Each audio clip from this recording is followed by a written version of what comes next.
bem-vindos aqui na gravação do podcast Sesc Mais Saúde. Aqui é um espaço para a gente falar de saúde de forma leve, descomplicada, para você entender um pouquinho mais como se cuidar melhor, né?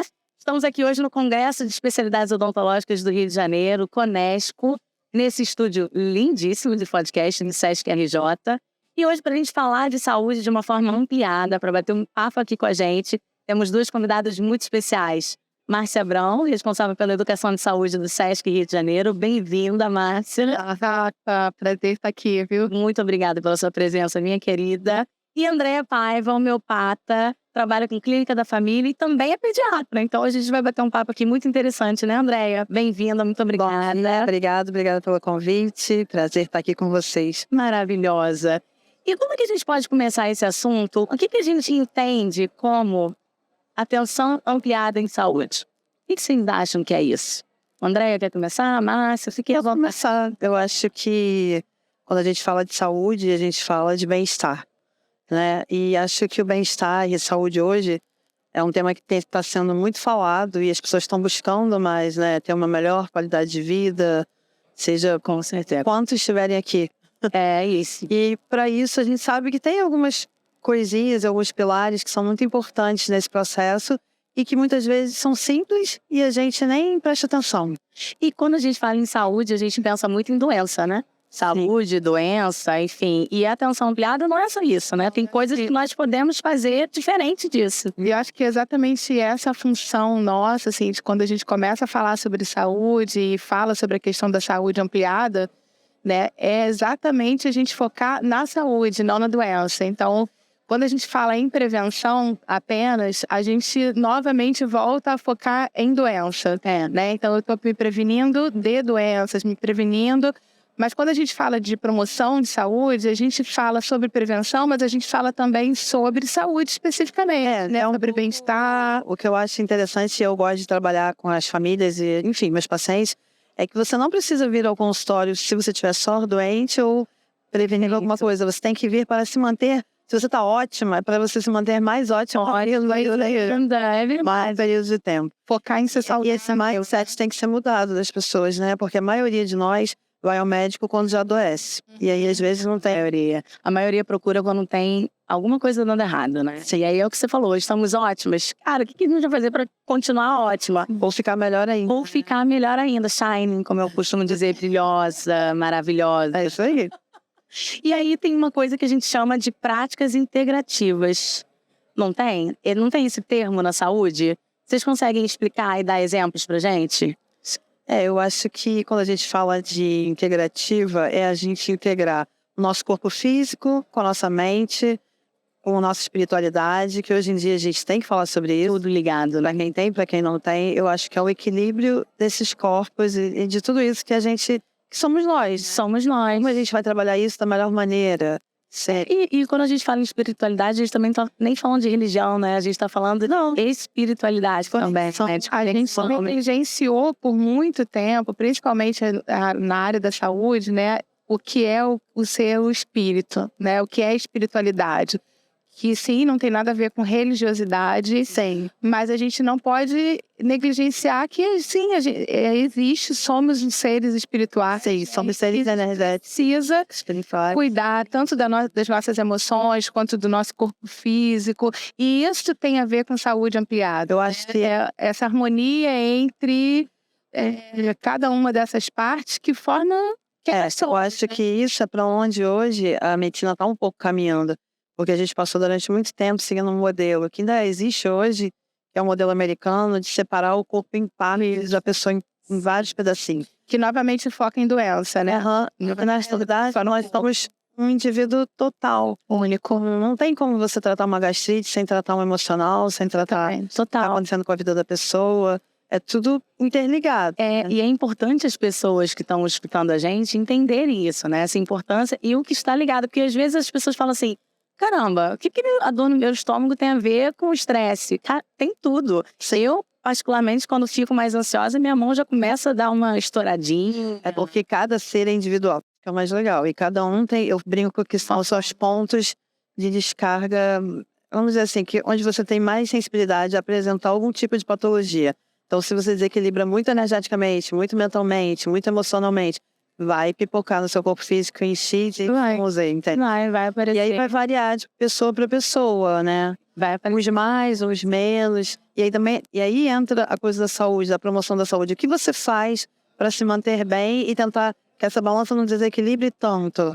Porque no nosso dia a dia é isso. A gente vive uma vida aqui na cidade muito corrida, muitos estresses que a gente chama no dia a dia, né? Que vão desequilibrando a gente e a gente vai tentando organizar. O corpo vai tentando organizar.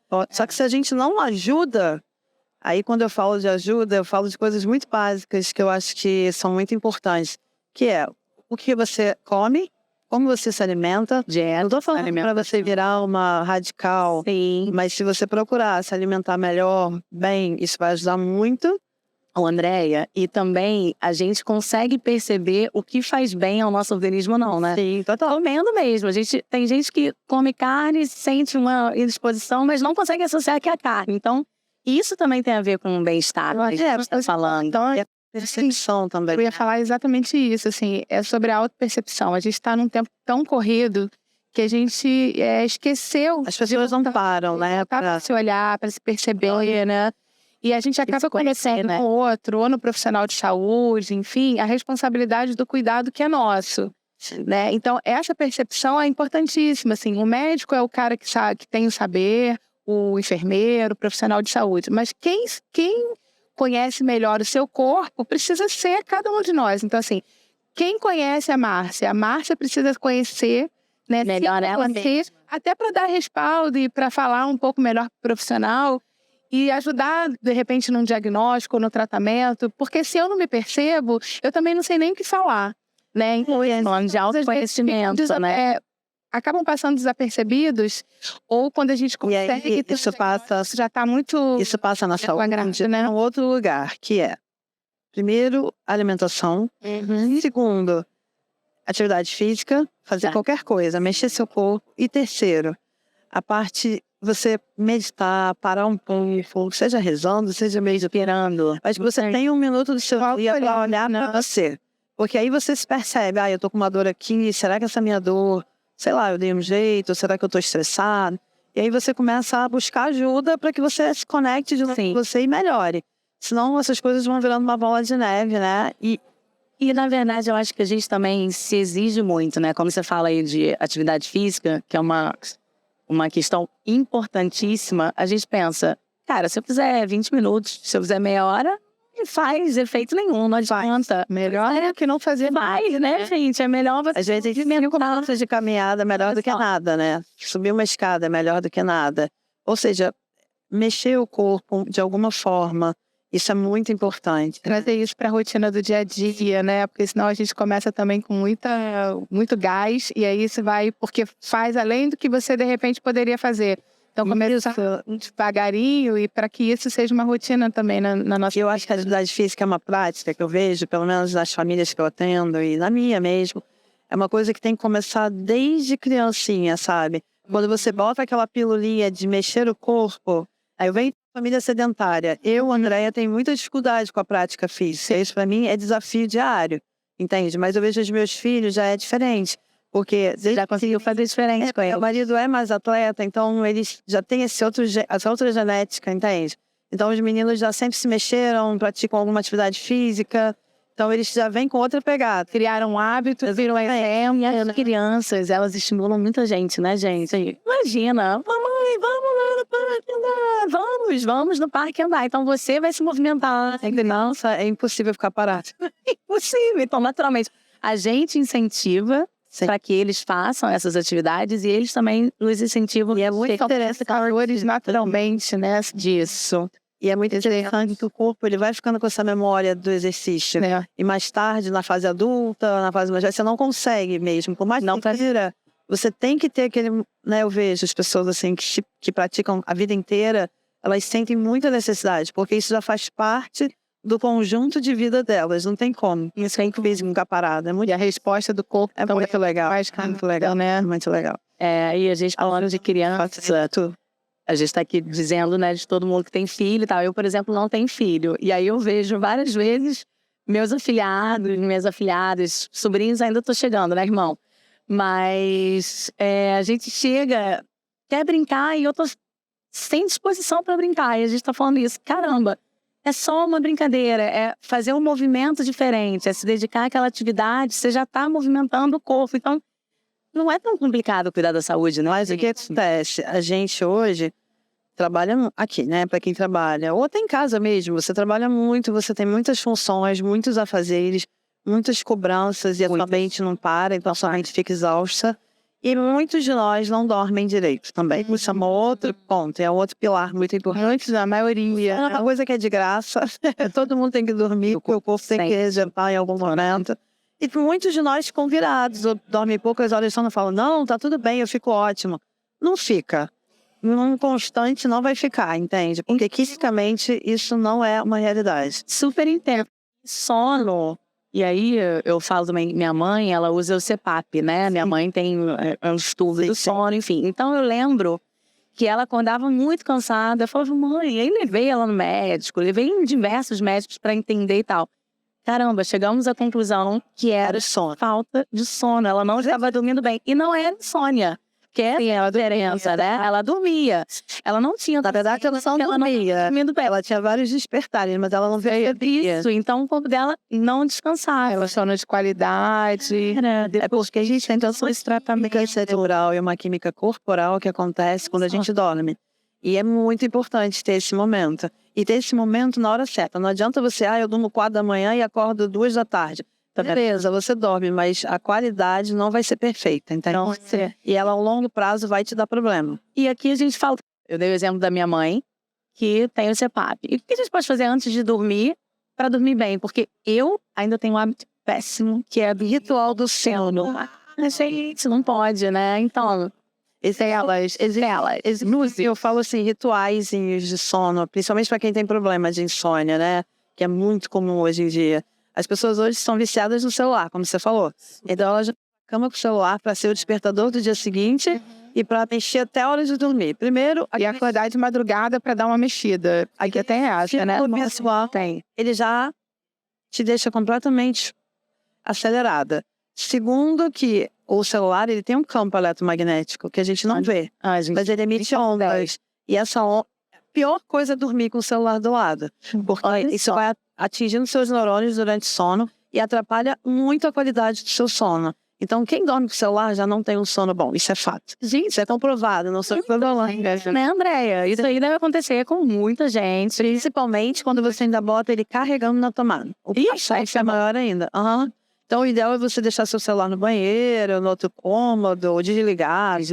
Só para E a gente perdeu o hábito, né, de ter esses cuidados com sono e de ter essas rotinas com sono. São coisas básicas. A gente está com luzes o tempo inteiro, 24 horas. Então, a gente chega em casa, a casa está toda acesa, são 10 horas da noite, você ainda está muito agitada. Então, isso faz parte dessa questão, dessa rotina que você precisa ter, de o seu corpo ir entendendo que está na hora de ir desacelerando. Eu acho que são rituaizinhos, assim, tipo... a partir das 3 horas da tarde, você não deve tomar coisas com cafeína. Bebida alcoólica, café. Por quê? Porque a cafeína fica mais de 7 horas, quase 7 horas, para começar a degradar no seu organismo. Então, se você tem dificuldade com o sono, aquela cafeína está ali, entende? Você não está processando, você vai deitar, você ainda tá... É uma química. E falando de cafeína, ainda tá de manhã. A gente pode tomar um cafezinho? Vocês querem? Vamos... Então, ô Vini, vai dar cafezinho da gente, por favor. Agora pode. A Andréia falou que é a partir de 3 que não pode, então toma ligado, querida. Café maravilhoso. Nossa, que lindo, Instituto Sesc. Nossa, Sesc, não Obrigada. Obrigada, Vini. Lindo, obrigada, viu? E aí voltamos à cafeína, então pode. Cafeína hoje. Foi personalizado, hein? Lindo. Personalizado Sesc, agora a gente mostra pra vocês. Mas aí vamos falar aqui do sono, que a gente estava continuando falando disso, né? Eu também já ouvi que a gente não é o ideal ter televisão no quarto. Não, é porque dormir com televisão é uma outra questão, qualquer luz, porque você precisa produzir melatonina numa quantidade ideal, que é uma substância produzida na nossa pineal, que é uma glândula no nosso cérebro. Sim. E que ela tem que ter um X ali para você induzir seu sono e ter um sono profundo e saudável. Só que a maioria de nós, pelo estresse, por uma série de coisas, tem alteração na pineal para começar. E quando você deita, se você tiver qualquer luminosidade, isso atrapalha essa produção. Então, o ideal é você dormir no escurinho mesmo. No escurinho mesmo. Isso é uma outra coisa que ajuda muito. Tem pessoas que têm muita dificuldade com isso, né? Não gostam daquele blackout. E aí fica, por exemplo, aquele quarto que tem luzes para todos os lados, né? A televisão que está no stand-by, o celular que tá lá também liberando. Eu até consegui evoluir, porque lá em casa a gente não tem televisão no quarto. Mas o celular ainda não. Então, 2 aprendizados aqui. O celular e o café a partir das 3 já cortei. Já cortei. E também eu acho que é importante a gente, nessa correria toda do dia a dia, a gente volto a falar sobre isso, assim, sobre a questão da gente ter um tempo pra gente, né? Pra gente se olhar, pra ter um tempinho de dar uma relaxada. E é importante isso antes do sono, né? A gente começar a dar uma desacelerada. De repente é o período de que a gente pode fazer uma meditação para dar uma centrada. Dentro desse ritual que a gente está falando, de práticas, tem muita coisa pra gente falar. Por exemplo, quando você chegar em casa, você não chegar e comer muito, se você tem dificuldade, né? Você vai deitar logo em seguida, vai atrapalhar seu sono. O que você come, você ter aquela coisa de tomar um banhozinho morno, dar uma relaxada, diminuir a luz do seu ambiente, da sua casa, não deixar aquela casa Você tá isso, né? Você quer que uma criança durma, eu vejo muito isso, né?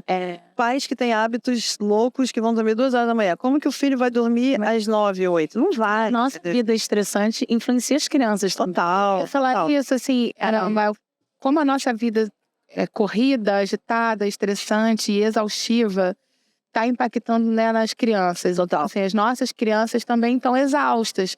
Eu vejo, às vezes, crianças que têm, cara, uma agenda, tem atividades mais cheia do que de um adulto, né? Porque a gente fica nessa proatividade e tem que colocar a criança...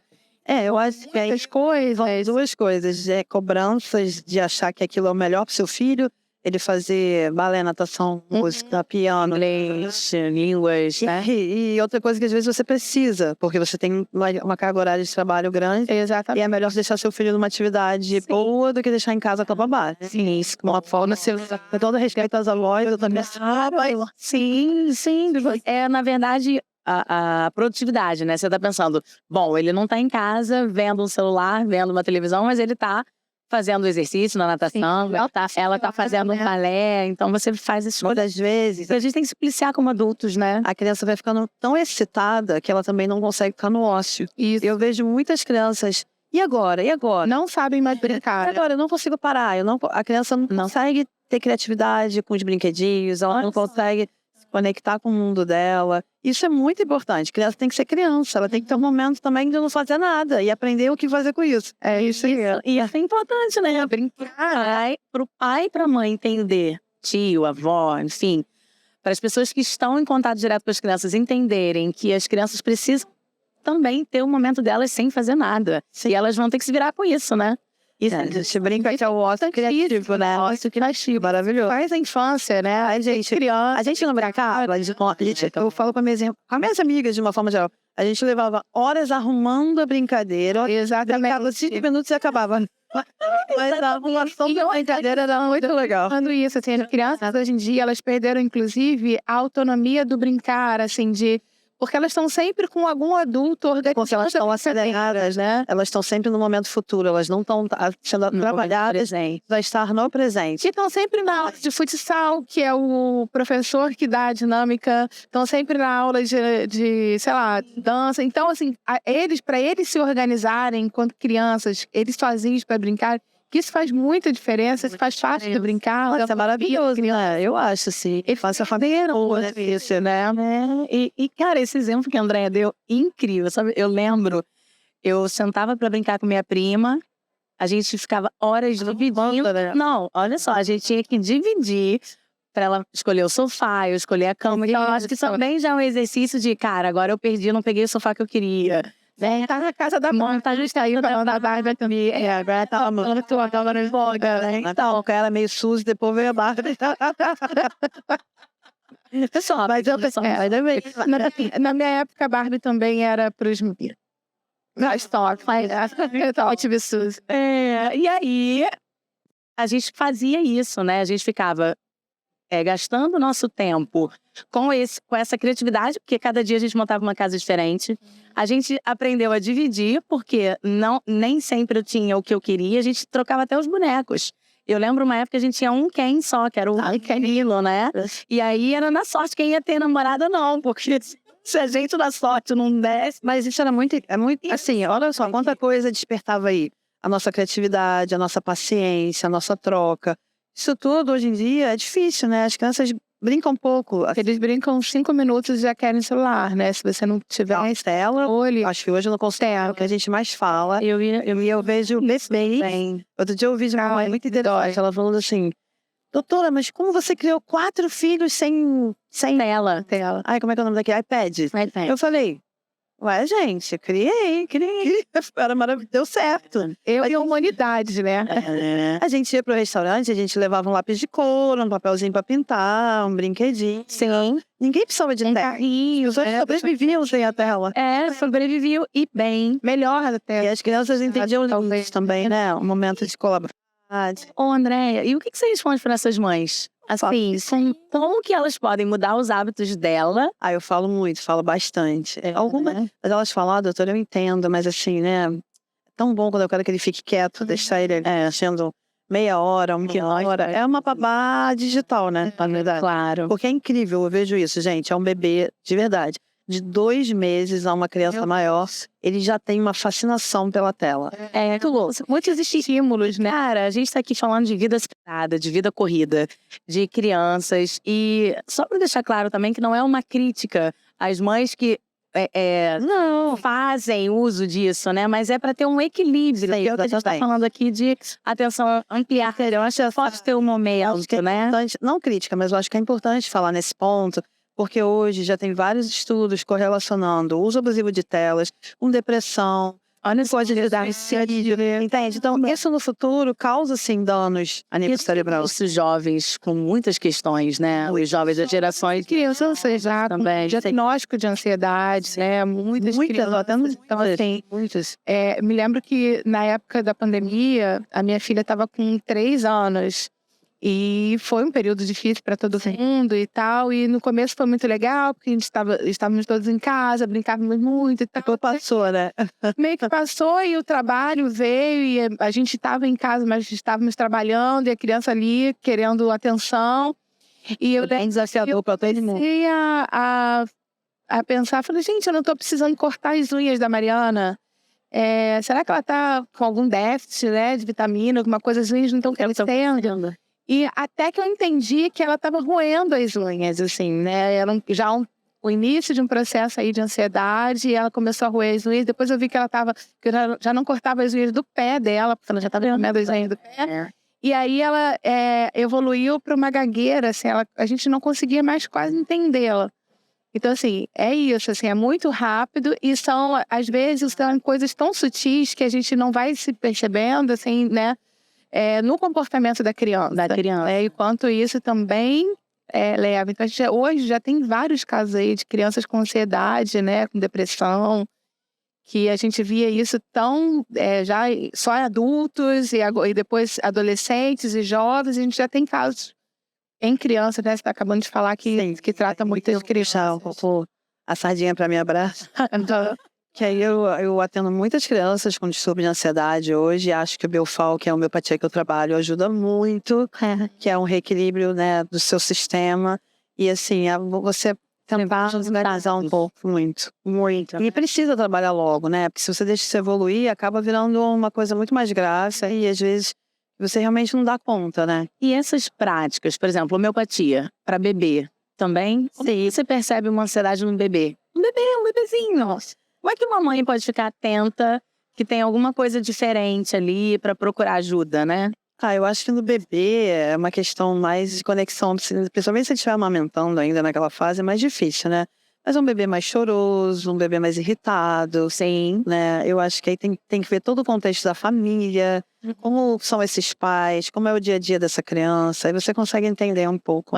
Essa rotina familiar. E é isso que você faz também no seu trabalho, né? Quando você fala bastante para entender como é que é a atividade dessa família. Não tem como você tratar uma criança sem entender essa família. Não tem como. Porque é um sistema, né? Onde elas têm uma familiar. Aquilo ali. E entra tudo, né? A babá fica, a avó, a escola, tudo, né? É conectado. Na escola você tem que ir lá também acompanhar. E a Márcia estava falando aí da Mariana, e a gente volta na atenção do autocuidado, de se conhecer, né? Porque a gente precisa se conhecer e conhecer também os nossos filhos, conhecer os nossos colegas de trabalho, conhecer as pessoas que a gente está convivendo. Porque, cara, às vezes você olha, você tá vendo que aquela pessoa hoje está mais calada, ou aquela pessoa tá mais sumida, ela não costumava chegar tarde, tá chegando tarde, tá desmotivada. É ter o olhar pro outro, né? Porque o outro não tem. Só para muitos não conseguem nem enxergar. E isso demanda tempo, atenção, né? É uma prática que a gente, às vezes, não está conseguindo se ouvir, se perceber. Então, a gente também passa pelo outro. Olha pro outro. Correndo. Atropela, né? Atropela. Sem conseguir um ajudar o outro. A gente precisa um do outro, né? Então, se a gente não está conseguindo nem se olhar, imagina se a gente vai conseguir... Mas eu acho que isso é a questão do movimento, né? Isso. Todos nós estamos com muitas redes sociais, elas e aceleração. Então é tudo tão rápido, que você não tem nem tempo de ouvir o outro. Começa a falar, você já é acelerador. Ai, meu Deus, deixa eu ouvir isso rápido. Você não está no momento presente. E você já mencionou isso aqui hoje, né? Porque, de fato, a gente não está no momento presente. Então, a gente não está ouvindo o outro. A pessoa está falando e a gente está pensando o que a gente tem que fazer, o que a gente tem que resolver e tal. Então, não tem essa escuta. Proatividade o tempo todo. Prática. E aí, todo mundo fala hoje em dia e realmente funciona. A meditação é muito legal para isso. Eu ia perguntar, o que a gente pode fazer no nosso dia a dia? O que a gente tem dessas práticas para melhorar? Eu acho que é aprender a meditar, porque meditar não é relaxar. As pessoas acham que meditar é ficar fazendo é deitar numa cama, ficar, sei lá, fazendo o quê e dormir. Não. Dormir você não tá nem meditando, é isso? Mas acaba que você pode dormir. Tem relaxa. É um relaxamento profundo, mas trabalhar somente para meditar é você estar consciente, mas porém relaxada, tentando trazer sua mente só para alguns focos. Aí tem várias técnicas, né? Mas enfim, é você tá tentando trazer uma técnica simples para quem nunca fez. Então, para quem está ouvindo a gente, que já percebeu que é acelerado e fala, vou começar por onde? Acha no YouTube uma musiquinha relaxante. Eu vou até falar, assim, no SESC a gente tem meditação guiada, legal. Educação em saúde, então tem um guia, né? Já é o caminho. Que vai te dando caminho para essa... Mas uma prática básica, eu acho que é você botar uma musiquinha bem calma. Bota no seu relógio para apitar em 5 minutos. É bem pouco, mas parece minutos, né? 5 minutos no nosso dia, né? E já ajuda. É você parar, fechar seu olhinho e ficar só prestando atenção na sua respiração. Trazendo todo o foco de atenção para sua respiração. Como que tá, se tá fraca, se tá rápida, se você tá conseguindo encher seu pulmão ou não. E aí você vai indo, quando daqui a pouco você parou de pensar na conta que você vai pagar, no trabalho que você tem de tarde, no filho que brigou de manhã, e a sua mente está só prestando atenção na respiração. Isso é uma forma já de você já estar trazendo sua mente para o presente e começar a entrar em meditação. E isso é legal, isso mesmo. Andréia, você faz meditação lá no seu consultório com crianças também? Não, no consultório... Foi muito interessante isso. Eu tenho um grupo que meditamos juntos há 7 anos. E a gente fazia presencial, aí veio a pandemia, não podemos mais, aí eu fui pro Instagram, e aí depois eu me enchi do Instagram, e aí eu fiz o Zoom, e aí agora eu voltei pro Instagram. Mas não tem criança, eu tive um já com criança, mas crianças é bom presencial, porque online é meio confuso, mas eles adoravam, tá? Era muito legal. Às vezes vai pra escola com algumas práticas integrativas. Era muito divertido, eu olhando as carinhas assim, né, no Zoom, a gente fazia pelo Zoom, de cabeça pra baixo, do jeitinho deles, mas eles iam e eles falavam, tia, eu amei. Aí tinha uma troca, muito legal. E você deu o exemplo aí dos 5 minutos da gente parar e respirar. Hoje a gente tem até uma prática lá no SESC. Toda sexta-feira vem um professor e faz um exercício com a gente. É um exercício de respiração. É um exercício que a gente para, todo mundo levanta, foca na gente, não nele, né? Só nas orientações que ele vai dar. olha, em 5, 10 minutos, Andréia, como aquilo muda pra mim. Meu corpo, minha concentração, meu muda pra todos, né? Porque isso já é assim, explicado neurologicamente o que acontece.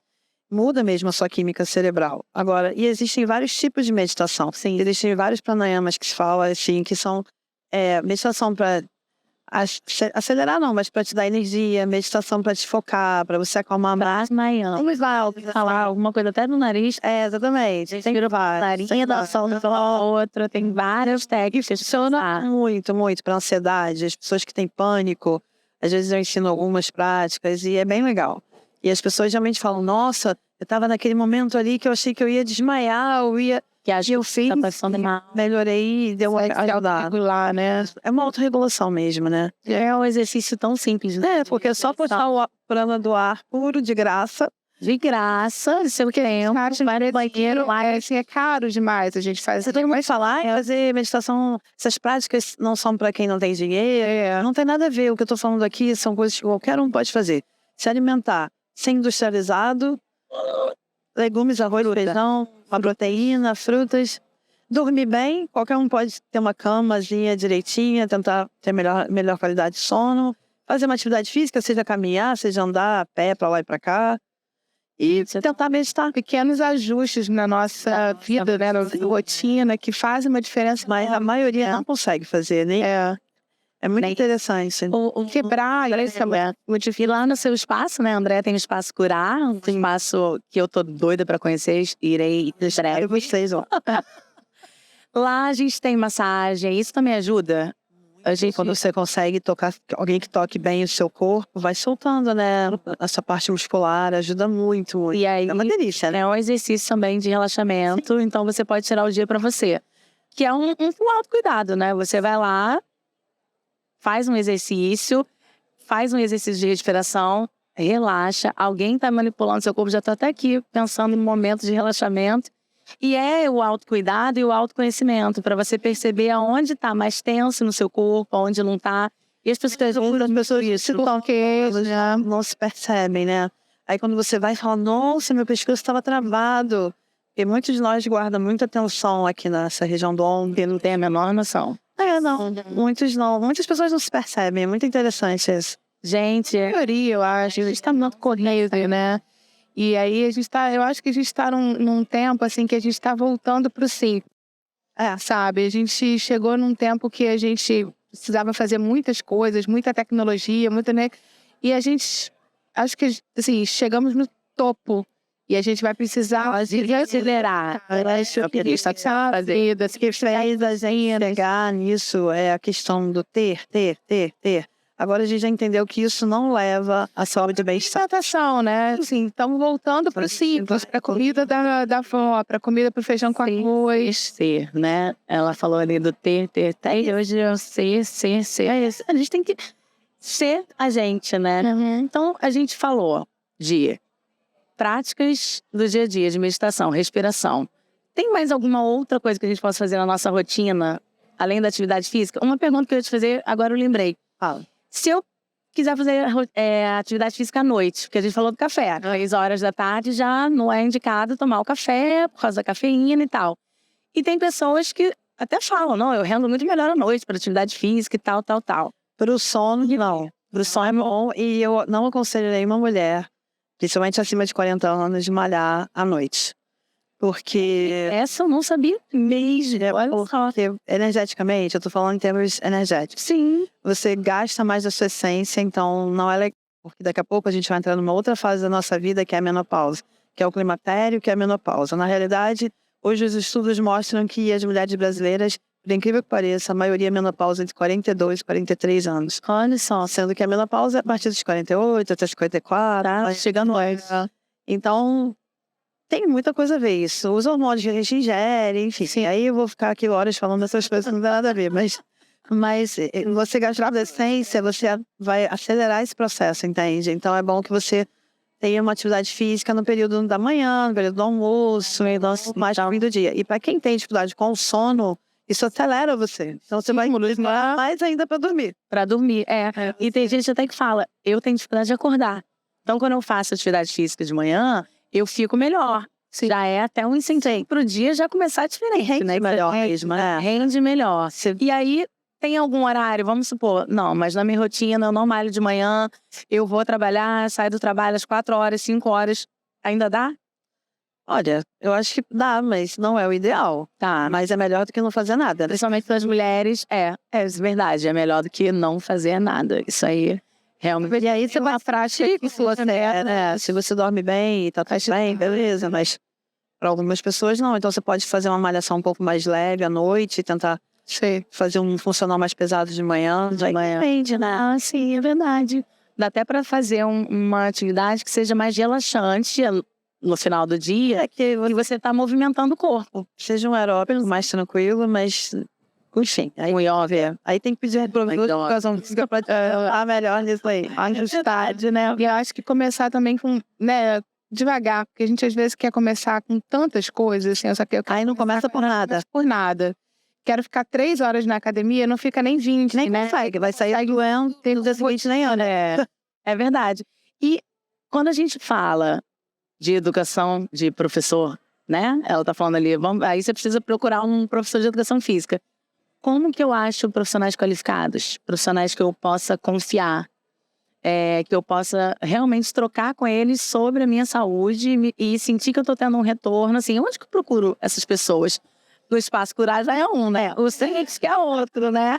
Com certeza. Mas o que a gente procura nesses profissionais? Vocês conseguem me dar um exemplo? A primeira coisa que a gente precisa procurar, assim, quando a gente vai para qualquer relacionamento, e o relacionamento profissional também, é uma pessoa que tenha tempo também para te escutar, né? Pessoa que consiga fazer uma anamnese, consiga ouvir você, quais são as suas demandas, o que que você tem, o que que você gostaria. Então, assim, quais são as suas expectativas dentro daquele tratamento, que consiga ter uma troca, né? Então, hoje em dia, a gente fala muito, e a gente começou falando sobre isso, assim, eu preciso me conhecer para saber o que que eu quero. Quando eu vou falar com um profissional, eu também tenho expectativas. Então, assim, eu acho que a primeira coisa é ter um profissional que te escute, que tenha uma troca com você, né? E a Andréa também falou muito na questão da energia. Isso também pode ter uma troca de pessoas, assim? Olha, eu vi a Márcia falando, né? Agora eu vou falar do meu lado, né? Como profissional da saúde. Sim. Se eu posso falar uma coisa que é o que eu gosto de falar muito para quem está começando, se tem uma coisa que eu acho que é o sucesso da minha clínica, é o acolhimento. Porque tem alguns cases que a gente até nem sabe direito, mas se você tem escuta, acolhimento e você tem disponibilidade de estar ali querendo o melhor para o seu paciente, você vai correr atrás e você vai ajudá-lo da melhor maneira possível. Então eu acho que isso é, assim, básico e é o que eu não vejo na galera médica que está chegando. Os caras, né? É muito doido. E assim, é o que eu vejo muito. Você como médica, como homeopata, uma clínica também que faz todas essas práticas integrativas, você vê essa dificuldade nos até meus próprios profissionais da minha clínica, olha, sabe? Tá vendo? Você tem que mudar um pouco o mindset deles, assim, não é dessa forma, sabe? A gente precisa estar mais atento, estar mais calmo. Acho que vocês também, é legal, eu sempre falo, todo mundo aqui tem que se tratar com Biofal, para sentir um pouco a pegada do remédio. Já tô querendo. É muito bom. Mas isso já entrar num outro modo para você começar a entender o que eu quero criar como curar. Que seja um lugar diferenciado mesmo, sabe? Nesse sentido. De receber o paciente e entender. Então ele precisa de uma acupuntura, ele precisa fazer uma drenagem, ele precisa ficar parado em casa descansando. Sim. Você até diz isso, né? Olha, você precisa ficar em casa, descansando olhando pro teto. Isso também pode acontecer. Sim. Hoje em dia, sinceramente, de uns tempos pra cá, é muita gente com depressão, burnout e síndrome do pânico. Então, assim, muitas mulheres eu peguei pós-pandemia com burnout. E assim, esgotadas, porque é trabalho, é casa. E hoje em dia o mercado, né, pra mulher, ele é muito agressivo, né? Sim. Pra você ser uma melhor profissional, você tem que se matar ali de trabalhar, só que você geralmente tem filho, família, atribuições, você fica ali naquela familiar. Você tem que buscar o equilíbrio dos pratinhos, né? É difícil. Isso aí pra mulher é muito desafio. Bem desafio. Porque gasta muito da energia. Então, se ela não se cuida, ela com certeza é a mais prejudicada dentro da família, assim, da saúde. Nossa, isso, né? Quanta coisa. Mais se doa. Ela vai envelhecendo cheia de problemas, pode ver. A maioria. Gente, e o que a gente pensa de inovação? O que a gente pensa? Quais são as tendências para o futuro disso? Assim, se a gente pudesse deixar uma projeção do futuro, assim, o que você acha que vai acontecer ou qual é a nossa tendência mesmo? A Márcia já até falou um pouquinho que é desacelerar. E nas práticas, a gente tem alguma coisa nova por aí? E tem muitas coisas, mas eu acho que essa questão de a gente parar e entender que a gente está fazendo um movimento inverso agora, até para o nosso planeta poder sobreviver, eu acho que é o futuro. É uma questão de sobrevivência, ter certeza isso. E sustentabilidade, né? A Andréia já falou do planeta sobreviver, de nós sobrevivermos, eu acho que é por aí mesmo, né? Sim. É uma questão de preservação. É isso. Né? A gente realmente não dá conta, porque eu acho que a gente chegou no nosso limite de tudo. De tudo, é verdade.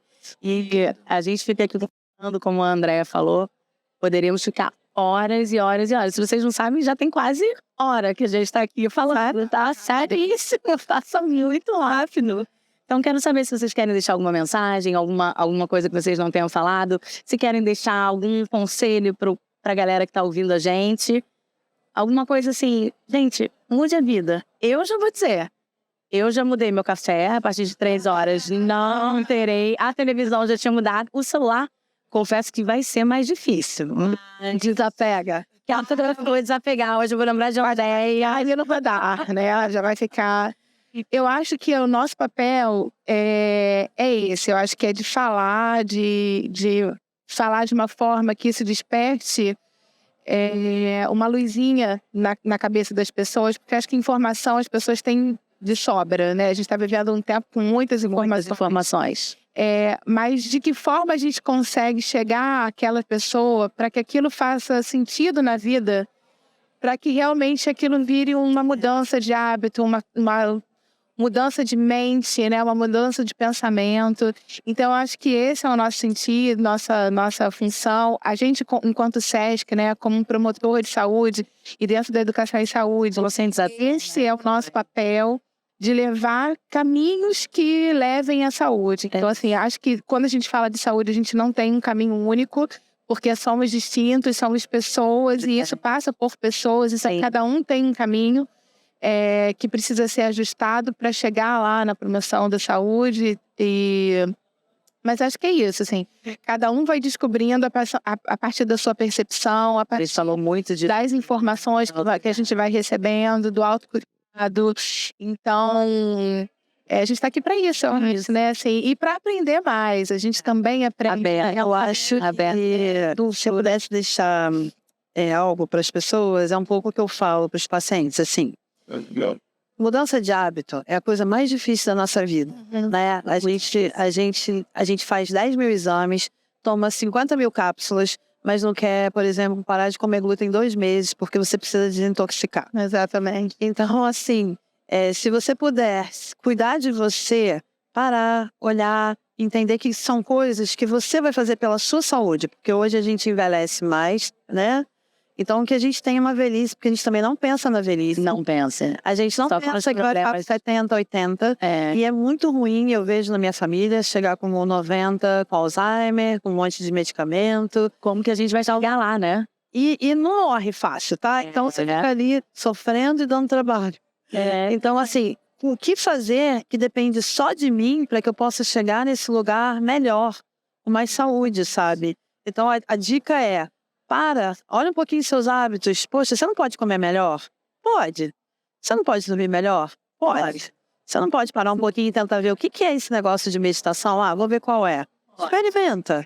Né? E são coisas muito básicas. E se mexer seu corpo, acho que é isso. A gente está falando para prestar atenção nisso, para você ter uma saúde no futuro melhor da sua vida. Eu acho que vai ser bem legal. Maravilha. E você já vai começar a colher esses frutos hoje, né? Sim. Você está colocando aí Os exemplos que a gente falou das crianças também, né? Quando a gente é exemplo pro nosso filho. A gente é exemplo o tempo todo, então. Tudo, né? Isso, Na atitude, em tudo. no gesto, nas coisas, nos hábitos. exemplos bons e ruins, né? Nós estamos lá, tem Isso, muita responsabilidade. Muito. Então é isso, minhas queridas, eu amei. Também. Amei, faria conversando aqui horas e horas e horas. Muito obrigada, Márcia. Muito obrigada, Andréia. Obrigada, Rafa. Obrigada. Beijo gigante pra vocês, tá? Gente, se vocês têm alguma dúvida, se vocês querem trocar alguma ideia com a gente, sugerir algum tema, manda mensagem pra gente no @SescRio. A gente vai adorar interagir com vocês. Eu sou a Rafaela Medina e deixo um beijo gigante e um sorriso pra vocês. Tchau. Beijo. Tchau.